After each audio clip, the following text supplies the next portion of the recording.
My name is Tamara. It was a Sunday evening, and I was sitting at a table set just for one.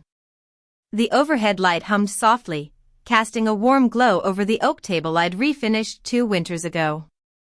There was a plate, a fork, a linen napkin neatly folded beside a wine glass that had gathered dust for years. I'd prepared a meal of roasted chicken with thyme and lemon, sautéed green beans, and a small, buttered sweet potato. I poured myself a glass of red wine, nothing fancy, but it had a nice aroma. As I took the first bite, I felt a sense of peace that I hadn't experienced in a long time. I wasn't waiting for anyone, not concerned about someone's preferences or allergies. This moment was just for me. It was as if a heavy weight had been lifted off my shoulders, and I could finally breathe. But it hadn't always been like this. My family, once a source of comfort, had become a source of endless stress and financial burden. I have a younger brother named Lucas. He's 34, with big dreams but no real motivation to make them happen. Our parents, Helen and Arthur, were overly lenient with Lucas. Mom was kind-hearted to the point of being blind to Lucas's flaws, always believing he just needed a break. Dad, on the other hand, was quiet and passive, rarely speaking up about what was really going on in our family's finances. Thanksgiving was supposed to be a time of togetherness, but the night before, just like a cruel twist of fate, I received a text message at 11:04 p.m.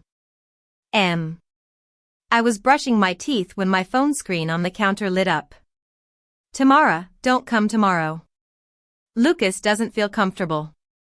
Let's keep the peace. 3 lines, that's all it took to shatter my hopes. I had made the reservation at a cozy Italian restaurant 3 weeks ago. I'd chosen it because it was halfway between our places and close to an old family friend's nursing home.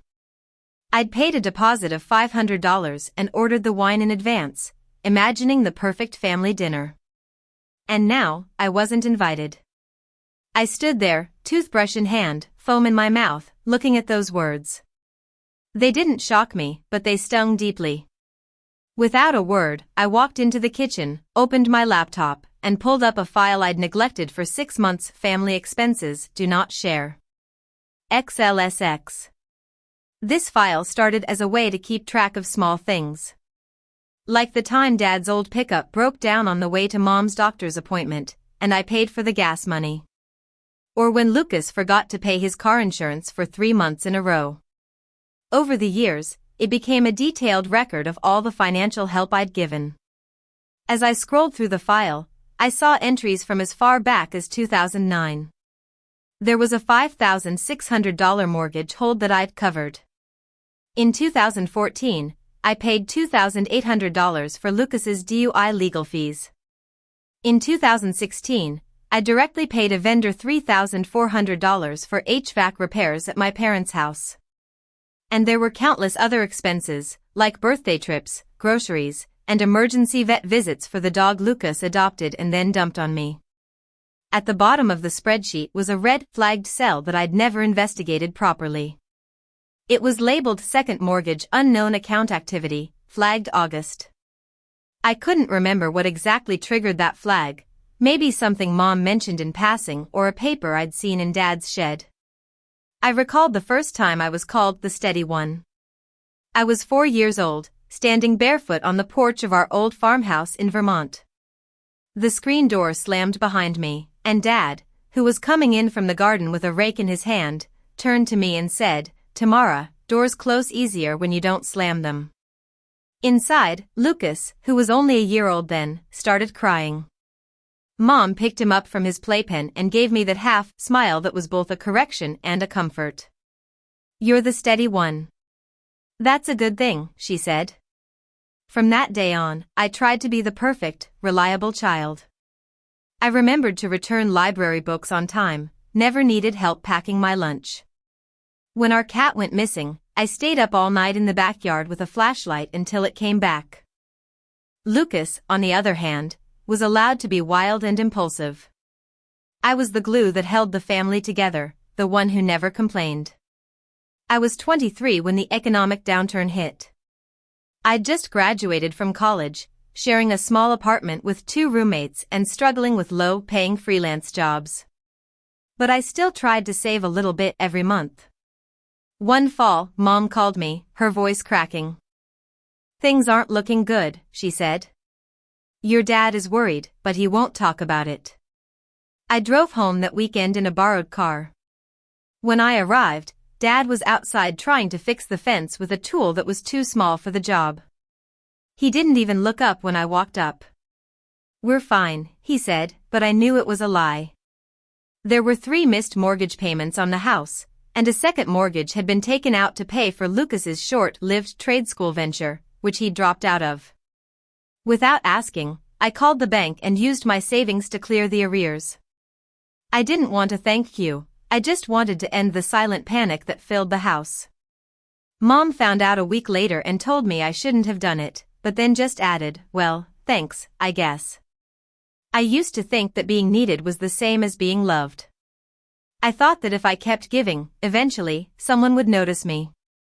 But as the years went by, Lucas got into more trouble.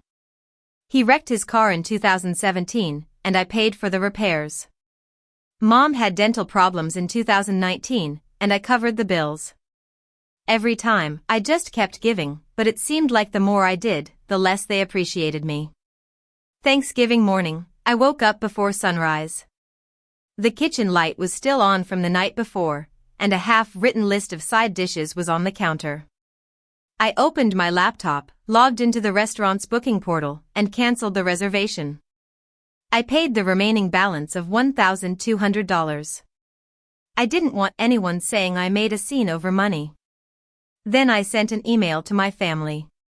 The subject was "Since I won't be at dinner," and the attachment was the family expenses, do not share. XLSX file.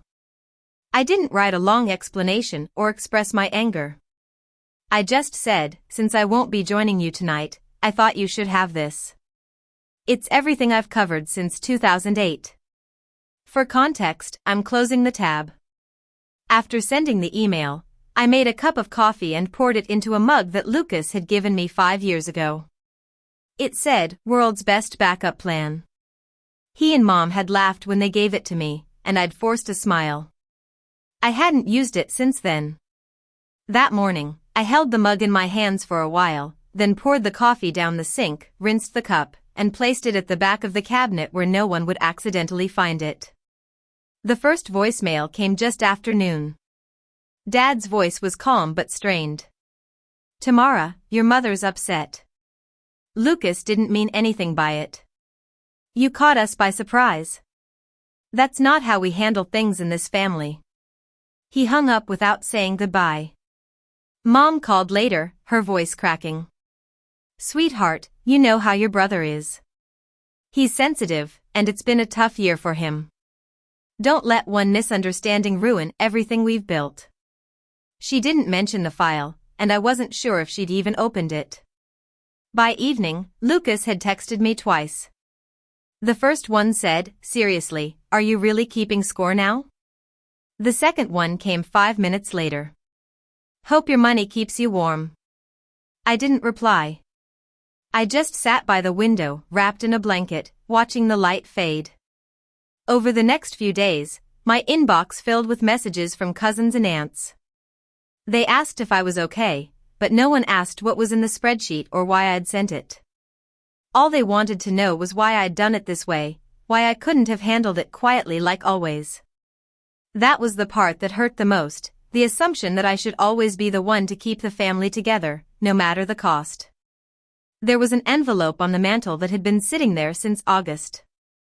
It was cream-colored, with no return address, and my name was written in Dad's shaky handwriting. I'd picked it up when it arrived, turned it over, and sensed that it wasn't a birthday card or a thank you note.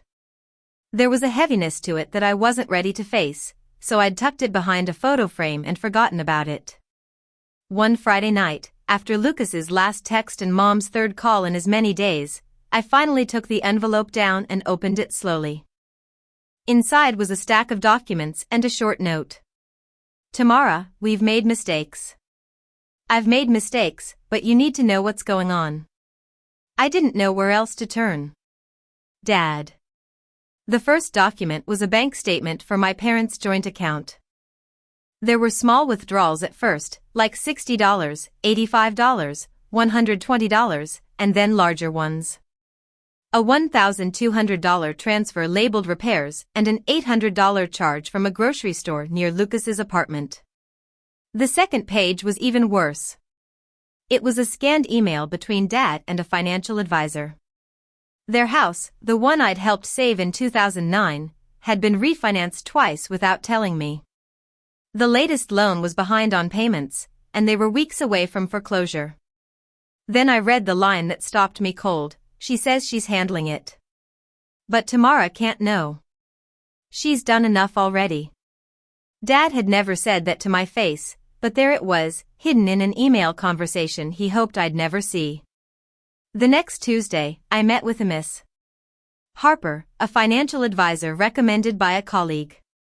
Her office was in an old, converted townhouse filled with antique furniture and soft, filtered light.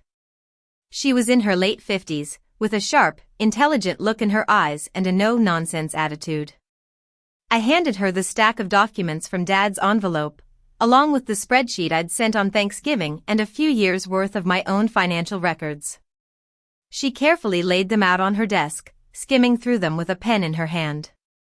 There were no shocked expressions or hasty comments, just the sound of paper turning. When she finished, she leaned back and said, "What you've been through isn't just unfair. It's a pattern, both financially and emotionally, and you've been enabling it all this time." I didn't say a word because I didn't need to. She tapped the pen on the desk. "They've learned to depend on your silence and your reliability. If you want to change this, we need to set up strict boundaries that they can't break." The word boundaries stuck with me. So, we made a plan. We would establish a private trust to purchase the family home. My parents would have lifetime residency rights, but they couldn't take out any more loans against the property, and they couldn't sell it. If anyone tried, the trust would freeze all assets and initiate legal action. I also agreed to pay off their debts, including credit card bills, medical expenses, and 2 personal loans. But every transaction would be documented, notarized, and bound by strict legal terms. Lucas was not part of the deal, and there was no room for negotiation. It wasn't about revenge, it was about finally taking control of my own life. That evening, after leaving Miss Harper's office, I stopped at the grocery store to pick up a few things for the week. I paid in cash, something I hadn't done in ages, and drove home in silence. When I got back to my apartment, I plugged in my phone and noticed a missed call from an unknown number. There was no voicemail notification, but something inside me told me to check. I opened the voicemail archive and found a message from a man named Mr. Thompson, a loan officer from a local bank. He said, "Hi, this is Mr. Thompson from Riverview Bank. I'm calling for Tamara. I'm trying to confirm a cosign request submitted on September 15th for a new personal line of credit under Lucas's name. Could you please call me back to verify authorization?" I was stunned. I had never received that request, and I had never signed any documents. My name, my credit, had been used without my knowledge. I saved the voicemail, forwarded it to Ms. Harper, and decided not to call the bank back. I didn't need to. It was clear now that I couldn't continue to let them take advantage of me. We met at my parents' house on a cold Thursday morning. The air smelled like frost and wood smoke. The kitchen was just as I remembered it, with the same old cupboards and the big oak table in the middle. Dad was wearing his old woolen sweater, the one he always wore in the winter, and his glasses were fogged up from the cold. Ms. Harper walked us through the trust documents page by page. No one interrupted, no one objected. Mom asked a question about the residency clause. "Does this mean we won't ever be forced out?" I looked her in the eye and said, "Yes, it guarantees you'll never lose this house, but you can't borrow against it again." She nodded slowly. Dad and Mom signed the papers, their hands trembling slightly. It was as if they were signing away a part of their old, irresponsible selves. When it was all over, Miss Harper stamped the documents and put them away. Mom looked at me and whispered, "You didn't have to do this." I replied, "No, I didn't." There were no hugs or apologies, just the sound of the pen cap clicking shut. 3 nights later, Lucas showed up at my apartment. It had been raining all day, and he was soaked to the bone, no umbrella, just a wet hoodie. He knocked on the door with 3 sharp raps, as if he'd practiced the rhythm on the way over. I looked through the peephole and saw his sour expression. I opened the door halfway. "So, that's it?" he said. "You just buy the house and cut us all out?" I didn't answer right away. I picked up the folder on the entry table, opened it to the page about beneficiary restrictions, and handed it to him. He looked at the page but didn't really seem to read it. "You could have told me," he said. "You didn't have to be so sneaky." I replied, "I did tell you, every time I paid your bills, every time I covered your messes. You just never listened because I never shouted." He stepped inside, folding his arms. "So, what now? Are you done with me?" I looked him in the eye and said quietly, "You were done with me when you let them uninvite me from the dinner I'd planned." He blinked a few times, then looked down. "It was Mom's idea," he said. "And it was your silence that made it seem okay." I held his gaze. "It doesn't matter whose idea it was. You had a choice, and you chose to side with them. You need to start taking responsibility for your own life." He asked, "So, what do I have left?" I answered, "Whatever you choose to build." He nodded slowly and walked out. There was no slamming door, no angry words. Just the sound of his wet shoes on the hallway floor. And for the first time in years, I felt a sense of lightness, as if I'd finally shaken off a heavy burden. In the following days, life became quiet. I deleted all the recurring reminders on my calendar: Dad's doctor appointments, Mom's haircuts, Lucas's rent payments. I canceled the automatic flower deliveries I'd set up for Mom and Dad on special occasions. It was as if I was wiping the slate clean. One Friday, I came home from work, and my phone didn't buzz once. There were no requests for money or favors. My apartment felt peaceful. I took off my shoes, turned on a lamp, and cooked a simple dinner for myself. I savored every bite, enjoying the quiet and the lack of expectations. One Tuesday morning, I received a voicemail from a man named Tom who worked at a local storage facility. He said they'd found a box with my name on it during a property clean-out and that it might be worth a look. It was from the address where my parents used to live before the trust was set up. I went to the storage facility that afternoon. The place smelled like old wood and dust. Tom, a middle-aged man in a flannel shirt, met me at the door and led me to a large box. "Didn't open it," he said. "Figured you'd want to do that." The box was at the back of a row of storage units, its corners soft from age. My last name was scrawled across the top in black marker. I lifted the lid and found receipts, bank statements, and torn envelopes. But under them were 2 spiral-bound notebooks. The handwriting was unmistakably Lucas's. There were lists of expenses, both real and inflated.